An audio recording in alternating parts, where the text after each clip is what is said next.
It's almost elk season, so it's time for an Overlander update.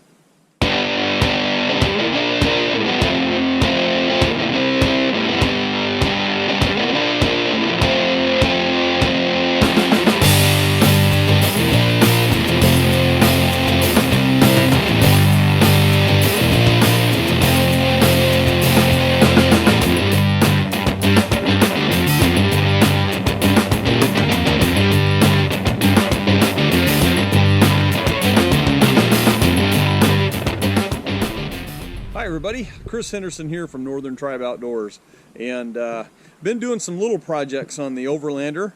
Not really big structural changes to it, but some things that are just going to make the creature comforts a lot more comfortable, and maybe finishing some projects that I started. So I got 3 of them to share with you today, so let me show you what I got going on. The first thing is I bought a lithium-ion battery, and I did that, and you'll remember that I did that last year, especially after we went camping. We had went elk hunting. We had some struggles with cloudy days and not being able to keep up on the battery with the solar panel.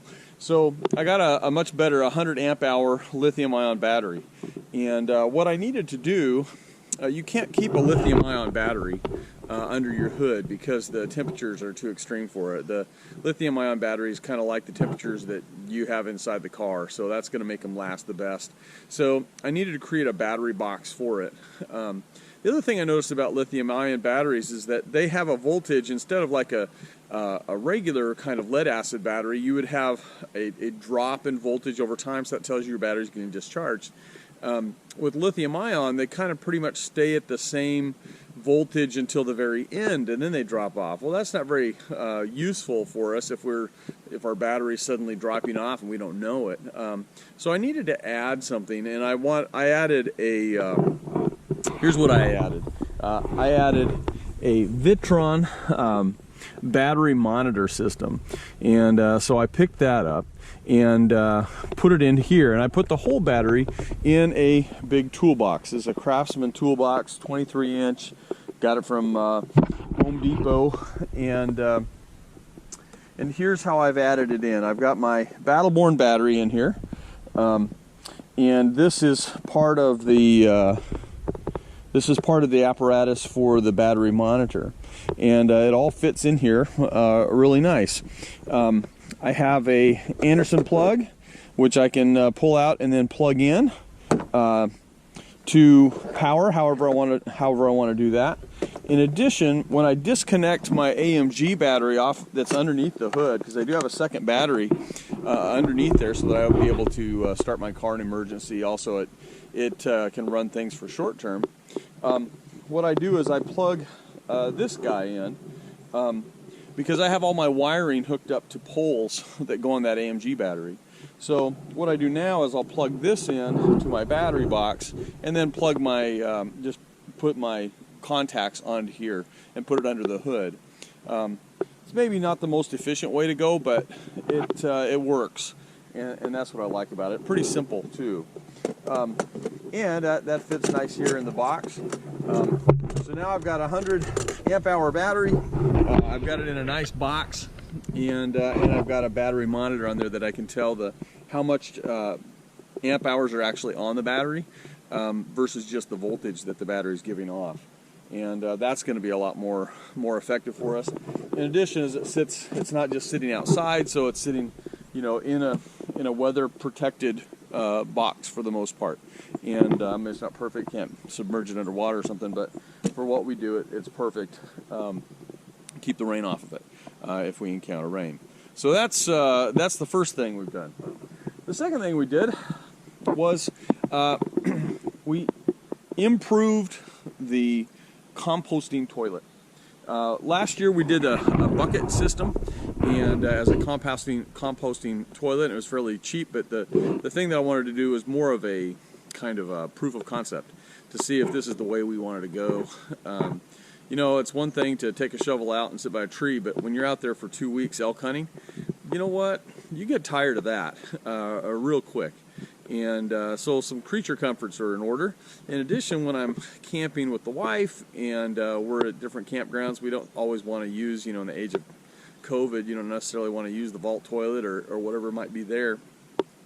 So we wanted to add to our composting toilet capability. So we went all out. I got this lid from a different composting toilet. The frame that went on it was basically crap, didn't work, and so I took the lid off of it. And what the lid has that's really nice is the separator, the urine separator, and that's the best part. That's the part that's actually hard to come by and expensive to come by, but I got that. And then we really spared no expense. We used plywood. Oh yeah, the big stuff, right?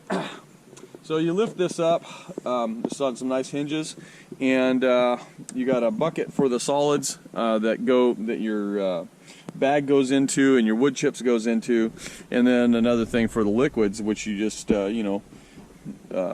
bless a tree with when you're out there in the field.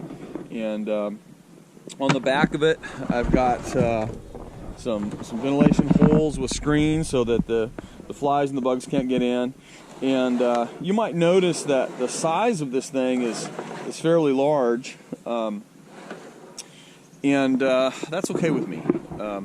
I know overlanding a lot of times is about getting something, really compact and small, but my overlanding vehicle is a Suburban, so I have room to put it in there, and it fits real nice on the slider in the back, and so we're happy with it. You'll also notice that what's on the bucket. If you don't know the logo, yes, that is the Kraken. It wasn't on purpose that I did that. I don't have anything against the team or anything like that. Home Depot was out of their orange buckets, and all they had left was, the Kraken. So we just spell it different with a C, and it works. So we're looking forward to using that out here in the elk woods. Definitely an improvement over our last thing. Last but not least is the thing I'm probably the most excited about. We've, over the last few years as we elk hunted, one of the things we noticed was just the moisture in our tent. We have the ARB awning with the awning room, and we've been using a Mr. Heater, which Mr. Heaters are great, and we just heat up the tent, and then we would go to sleep and shut it off. We wouldn't leave it on while we're in there. I'm not going to trust my life to a small, inexpensively made sensor. But so we'd shut it off. We wouldn't sleep with it in there. But of course, anytime you have that kind of a heater inside of a tent, you get massive amounts of moisture. In fact, that was something we were struggling with the whole time. Eventually, we'd come home from we'd get back to the camp, and our sleeping bags were so damp that it felt like we were getting in I don't know, it was clammy just all the time. It was terrible. So we really wanted to improve the heating situation on the Overlander and on the tent. And so here's what we've done. We got a propex heater and we put it in a toolbox. I'm not the first one to have done this. I saw it on YouTube and various people have done it. But here's what we've got going. This is a toolbox from Home Depot, and when it's stored, these wires go inside and this hose comes off to be put back on later, but you can see it fits right inside there. This is a heat exchanger type of furnace, and so the combustion is here, and this tube we actually just put into the tent. And it provides the heat inside the tent, and it is dry heat, no moisture. It is going to pull the moisture out of our tent instead of putting moisture into the tent. So we're really excited about that. It's on a thermostat, and I plugged it into I can have either Anderson plug or the clips depending on what battery I use with it. If I can plug it into my to the whole system, the whole car system, or I can have an external battery that just runs with this. That makes it mobile, so I can also use it in other places like on a boat or something like that if I wanted to. Just a simple propane connection, and we'll bring a big propane tank again, and and that way it keeps going. On the front here, you can see this is the air intake, and then this is the heat that goes out. So this is the intake, and this is the heat that would go out there. We have the exhaust and the combustion intake right there, and so it all closes up nice and tidy. Not all these wires just fit right down inside, no problem.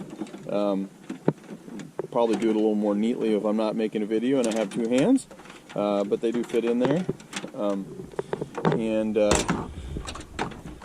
Thermostat just fits right in there, and you can close it all up and not have to worry about things breaking off of it or whatnot. You obviously take the pipe off of there and store that someplace differently. So creature comforts is the theme. We got the battery for the refrigerator and the lights, the composting toilet, and now a nice heater. So the Overlander is going to be a lot more comfortable for elk hunting, which is coming up not very far away. So hope you enjoyed the Overlander update, and we'll see you next time.